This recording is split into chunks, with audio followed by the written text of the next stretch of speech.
In the cradle of civilization, where the sands hold secrets older than time itself, there are stories that are not merely told, they are remembered. They are etched into the very soul of the land. One of the most beautiful and most tragic is the story of Shahmaran, the queen of all serpents. They say she was not a monster, but a being of sublime wisdom and ethereal beauty. Her lower body, a magnificent coil of shimmering serpent scales, glistened like 1,000 jewels. But from the waist up, she was a woman of breathtaking grace, with eyes that held the knowledge of all the ages. Her kingdom was not of stone and mortar, but of earth and root. A paradise hidden deep beneath the world of men, a cavern aglow with the light of mysterious fungi, where waterfalls sang and serpents lived in peaceful harmony. She was their benevolent ruler, their guardian, their queen. And her story is forever intertwined with that of a young man named Camsab, a man who would discover heaven, and who would, in time, become the instrument of its downfall. Camsab was a poor woodcutter, young and honest. One day, while gathering honey with his friends from a secret hive inside a deep, dry well, he was betrayed.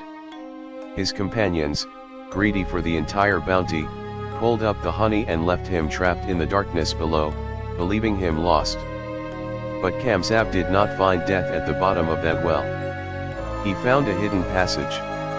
Scrambling through the darkness, he emerged into a sight no mortal had ever beheld. A subterranean Eden. The air was sweet with the scent of unknown flowers. Trees heavy with fruit grew without sun, and the very walls of the cavern pulsed with a soft, internal light. And then, he saw them. Serpents, everywhere, their scales shimmering. They coiled around him, not with aggression, but with curiosity. They led him to the heart of their kingdom. And there, seated upon a throne of crystalline rock, was she. Shahmaran. Her voice was not a hiss, but a melody. "Do not be afraid, son of the surface world," she spoke. "You have found my home. You are welcome here." Camsab, mesmerized by her beauty and kindness, could only kneel. He had found a goddess. For years, Camsab lived in that hidden paradise. Shahmaran, wise and compassionate, became his teacher and his protector.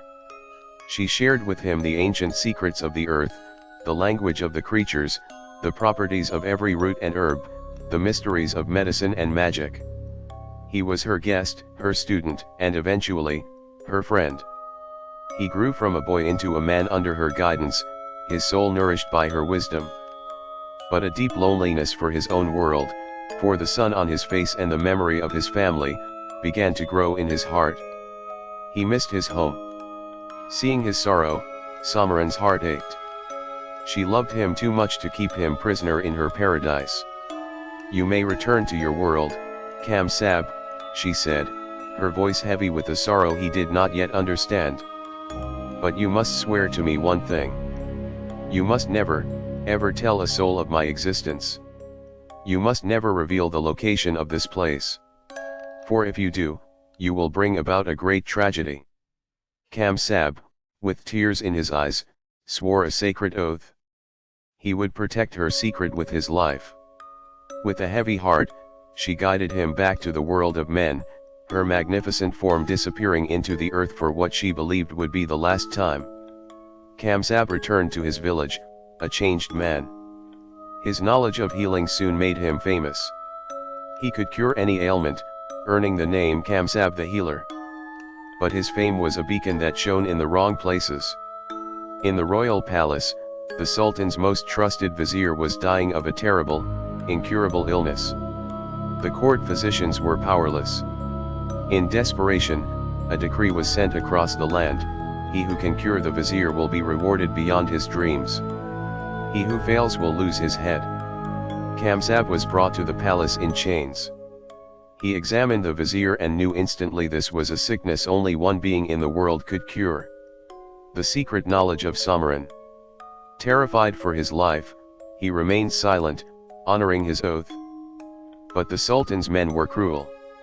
They tortured him, threatening not only him but his entire family. Torn between his sacred promise and the very immediate fear of death, Camsab's resolve broke. Weeping with shame, he confessed the source of his knowledge. To cure him, he whispered, his voice broken, "You need the flesh of Shahmaran." The Sultan's army, with the shackled and broken Camsab as their guide, marched to the well. They descended into the sacred cavern, their torchlight a violent intrusion in the gentle glow. The serpents fled in terror before the clanging of swords and armor. They found Shahmaran in her garden, waiting. She did not try to hide. She had seen this moment in her dreams. Her eyes found Camsab's, and in them, he did not see anger. He saw a deep, infinite sorrow. She was not surprised by his betrayal, she was heartbroken by it. She had known the nature of man, yet she had chosen to trust, to love.